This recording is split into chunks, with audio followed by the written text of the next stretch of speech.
We gave you guys our top 10 rap albums of the year episode, but in today's video, we're actually going to be either roasting or praising your picks for the best album of the year, and we actually took some from YouTube and Twitter, so shout out to everybody who sent some in. But the first one comes to us from TST General, and his or her album of the year is Honestly Nevermind by Drake. And he said, easily the best album of the year. Drake is the most influential artist of all time. And going back to that June release date, I mean, it was completely out of left field.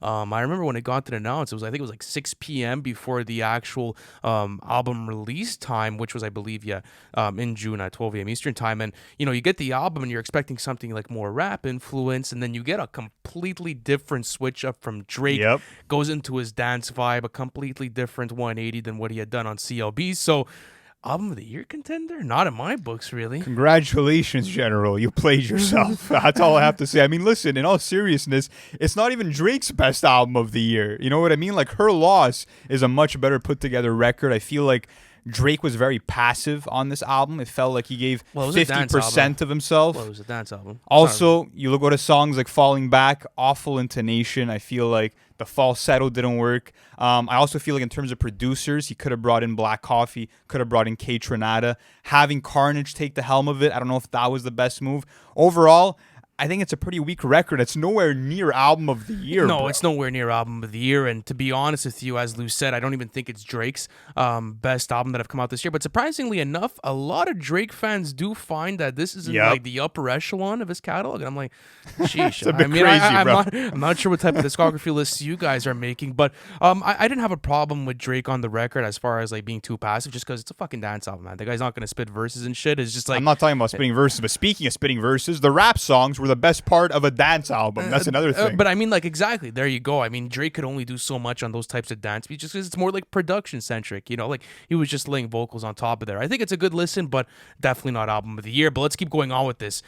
Jacob Too Shiesty's album of the year is Heroes and Villains by Metro Boomin, and this is what you had to say about it, all right? The rollout was perfect. The album was perfect. It's one of those albums you have to listen to start to finish, and it did everything DJ Khaled thought he did. Metro Boomin is exactly who DJ Khaled thinks he is. Why does DJ Khaled have to come into this conversation? I've seen those comments way too much about like, oh, Metro Boomin did what DJ Khaled thought he did.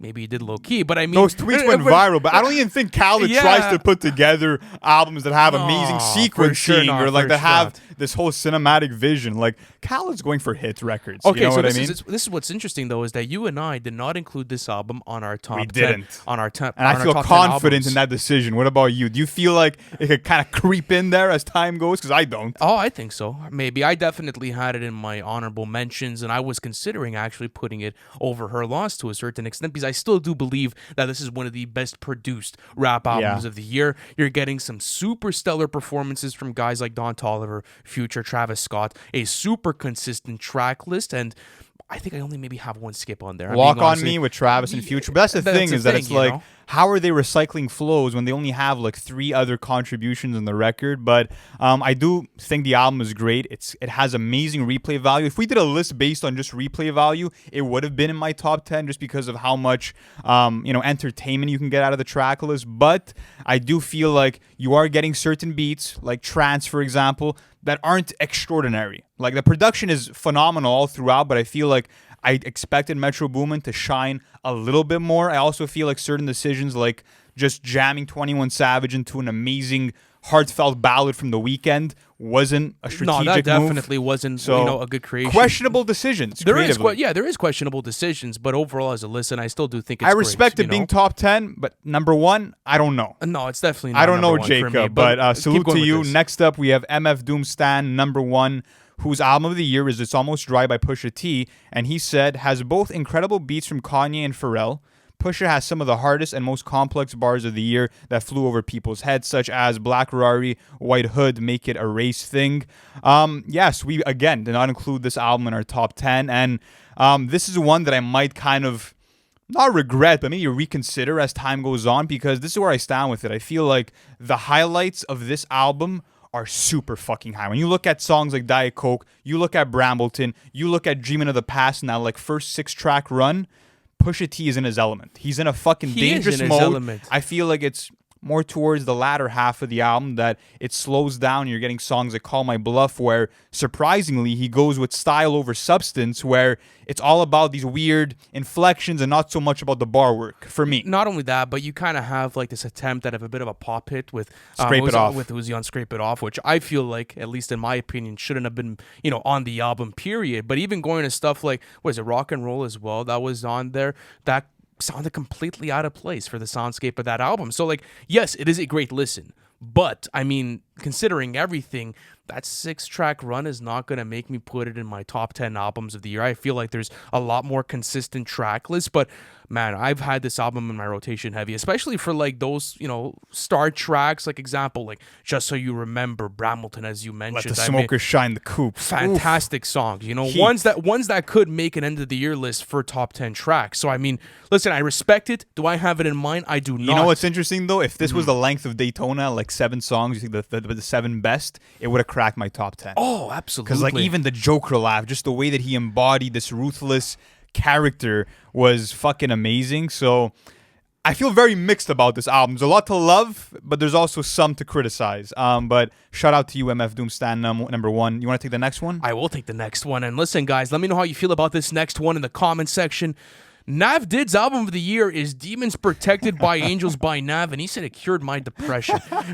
You know what? Listen, okay. If it cures depression, absolutely. It's a fucking goated album. I don't absolutely, care. It's a W. Objectively speaking, though, going into that album, there is no way this should crack any end of the year list. I'm just saying, even if you want to make a trap album end of the year list, I genuinely do not think Demons Protected by Angels should be in there. And it's not to say that like Nav is a bad artist or whatsoever. Nav has produced fantastic music over the years. I have Self-Titled in rotation constantly. Perfect Timing's pretty good. Absolutely. He has a good catalog. Debatable stills. But it's a bit of a stretch, bro. Come on. I mean, perfect timing and Self-Titled can never be spoken bad about. Okay? No, they can't. Agree with me. But Demons Protected by Angels, that's a bad listen. It's a bit of a stinker. I'm not gonna lie, but at least I mean, in my opinion. Listen, I can't name any songs off that album besides Never Sleep, which was the single, and even that song is kind of meh. So yeah, you feel like it was kind of meh. I feel like it was good when it released. I feel like it was carried by Baby. But yeah, listen, Baby had a great verse on Nav, I just feel like he didn't come in with the catchy hooks that he's brought in the past, and just the auto tune was as robotic as it's ever been. And he could do better. You know what I mean? So we're definitely rooting for Nav with the next release. We'll be looking forward to it. But next up, we have Axe's album of the year. Shout out to Axe. And it's The Forever Story by Jid. And Axe says, flawless from top to bottom and showed me so much growth from DiCaprio 2, especially with Jid's song-making ability and singing on it. A lot of range on it too. And this is a big W for Axe. I mean, I've seen their takes on Twitter.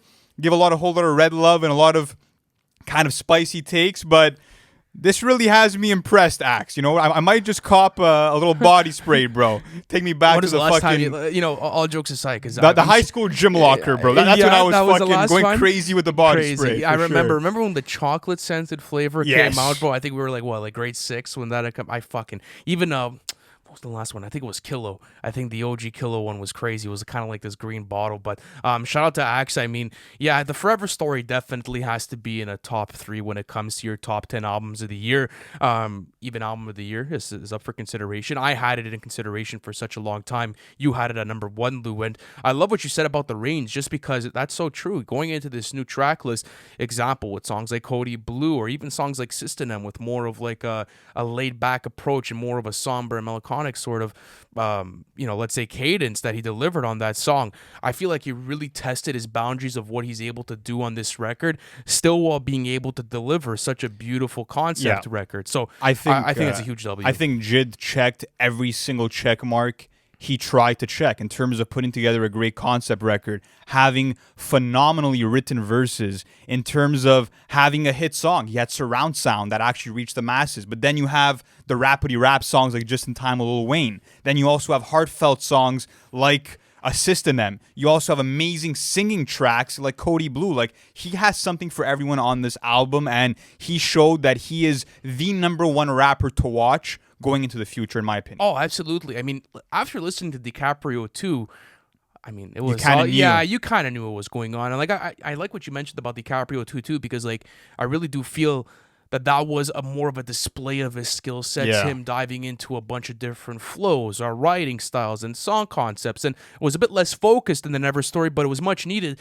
just to be able to showcase what he was able to do on a full track list. Now, what's interesting about this is that he's able to show you his full skill set while still delivering a beautifully written album, even on the same level as the Never story. Absolutely. So, huge W for Axe. Let me go on to this next one, all right? W Nation's album of the year is Mr. Morale and the Big Steppers by Kendrick Lamar, and you have to say this about it. It is a beautiful reflection by Kendrick. It may not have insane replay value, but it is some of Kendrick's best writing, best put together and concept album of the year. I love this take because I had it in my top 3, and for a while, I had it on my number 1 lock. Lou, you decided to exclude this from the number 5 position, and so forth. So explain why it didn't crack your top 5 like that, and you had stuff like Drill Music and Zion over it. Yeah, I think that it was definitely one of the most groundbreaking albums in terms of just the message and the themes. I feel like Kendrick was not holding back at all and saying and speaking to a lot of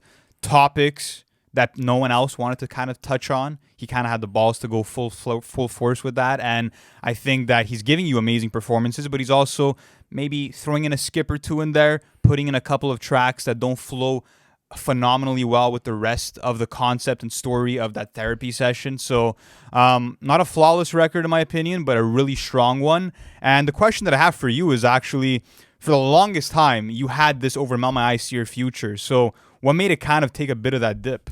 Well, I mean, I kind of understood what, Mr. Morale and the Big Steppers did after maybe a month after release. Like, I was really into it. I got hard in it, and I really loved the concept of the double album. But I think it was just a thing of replay value. I'm being honest with you, bro. Like, I can't revisit the whole track list from start to finish every single day, whereas if for myself and Melt My Eyes, See Your Future, it was such a digestible listen. It's a better album experience for you. It was a better album experience, but not only that, but I feel like, especially when it comes to writing, there may be a bit more emotional depth in Melt My Eyes, See Your Future in comparison to Mr. Morale and the Big Steppers. I don't know if I'd go that far. I will say that, yeah. Absolutely. Mother I Sober doesn't have emotional depth? Well, no, I'm not. Well, I never said I'm targeting certain tracks. I'm just saying is overall? That, like, once you're getting into songs like Mental, Melt Session Number 1, Walkin', The Last, like, these are super profound songs that you'll find in the top tier of Denzel Curry's catalog as a whole. So for me to witness that in 2022 was something special, and I also feel like the second half of that track list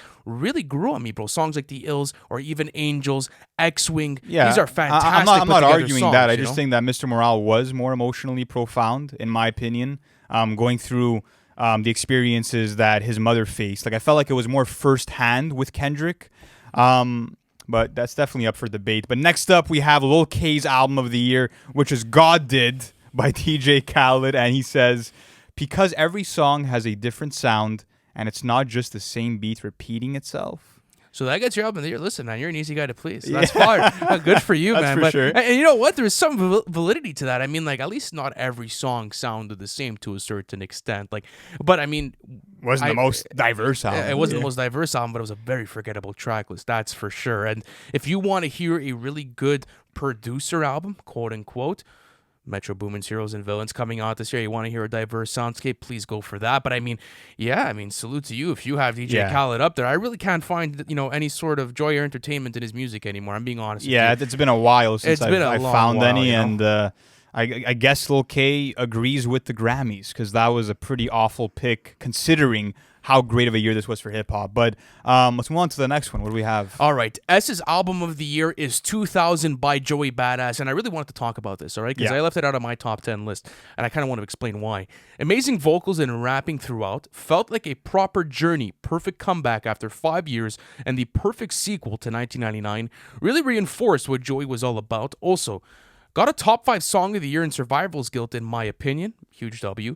Underrated and definitely deserves a mention as album of the year. And listen, I knew that this was going to be a lock in my top 10 albums of the year once it came out, but I don't know what happened, man. I was going through my list, and I did feel like I did have either a bit more enjoyment with certain albums. I preferred, let's say, certain soundscapes, while I still do find that this is one of the best produced albums of the year for rap and hip-hop. It's just that when you go back to the album, it kind of only does so much to a certain extent, right? Like, you'll find your replay volume with it, and like, you'll get the Earworm, Brand New 9/11, Eulogy cracked my top 10 songs of the year, fantastic rapping performances.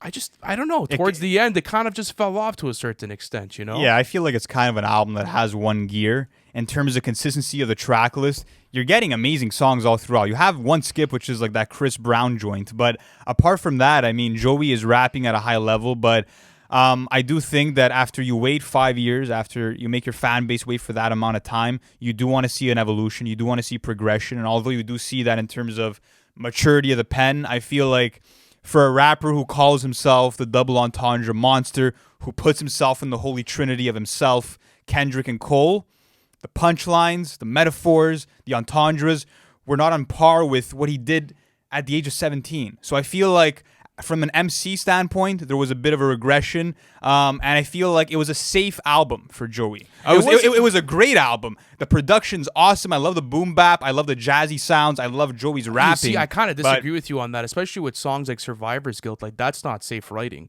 you know? So I didn't say that song is safe writing. As an album, the direction he went into was very safe. It was a sound that he attacked. It was themes that he attacked previously. I mean, not he didn't on go All anywhere American differently. Badass And he's already given you a Steve's tribute song. I'm not saying on this level, but to say that he's never done that before, no, but I don't know. I mean, but like just to compare the back catalog and kind of knock off points on the album because of the back catalog, I feel like is a bit flawed. Just because, like, yes, I could understand if you want to say that the album's a bit one-dimensional to a certain extent or whatever it is, but like to say that he didn't level up as an MC, I mean, you just said it. He matured. I do agree with that. No, because I think that he compensated in other areas. Maybe not on the double entendres or on like the hippity hop side of things, but on the emotional depth throughout the album, there was definitely evolution. Like, you didn't leave that album wondering what was Joey Badass doing for 5 years. He gave it all to you on one album. So listen, I didn't include it in my top 10 just because I feel like kind of fell out of my rotation after a certain amount at the end of the year. I feel like I did see better records this year, but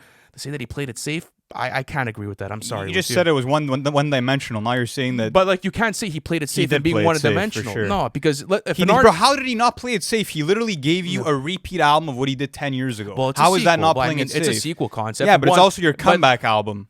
Well, I mean, but it's why you weren't happy with that being the comeback? I was very happy with the album. I just wanted him to evolve his sound, and he didn't do that, in my opinion. In which way, though? Like, I mean, Soundscape.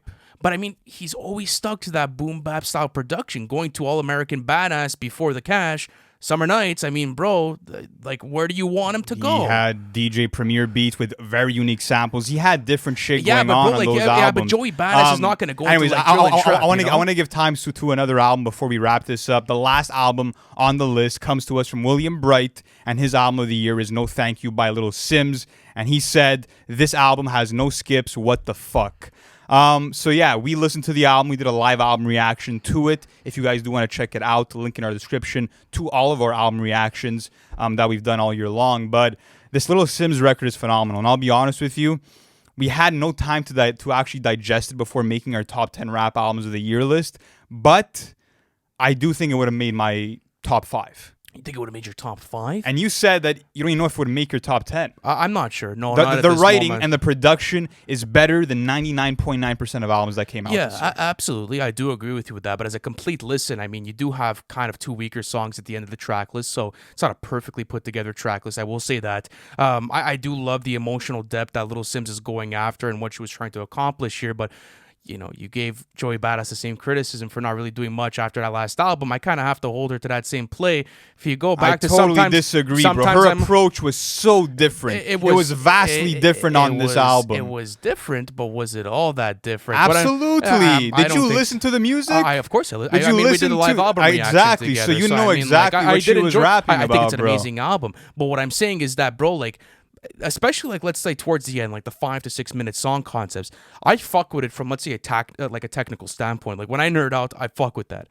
But if I have to like play that in the whip or let's say in my personal rotation, it's hard to get that implemented in there. So that's I'm all worried about your replay value. I want to talk about the album and the quality within it. You asked me about the album, so I'm going to tell you about my relationship with the music. So regardless, like for you to have, let's say... But how do you know if you're not going to like it in your car when the album's been out for a few days? Like, well, I bumped it. I mean, if you asked me if I listened to the music, I went through the album, and that's my opinion on it. Just because I'm not enjoying it as much as some other people doesn't mean I have to, I just think you saying that because the songs are 6 minutes, it's not a good album is not a good take. I didn't explain take. that. No, what I said, and I never said that, though. What I said said is that I feel like the music is phenomenal. Inflow did a fantastic job at producing the album. All of the orchestral pieces were perfectly put together. Little Simz' writing is very mature.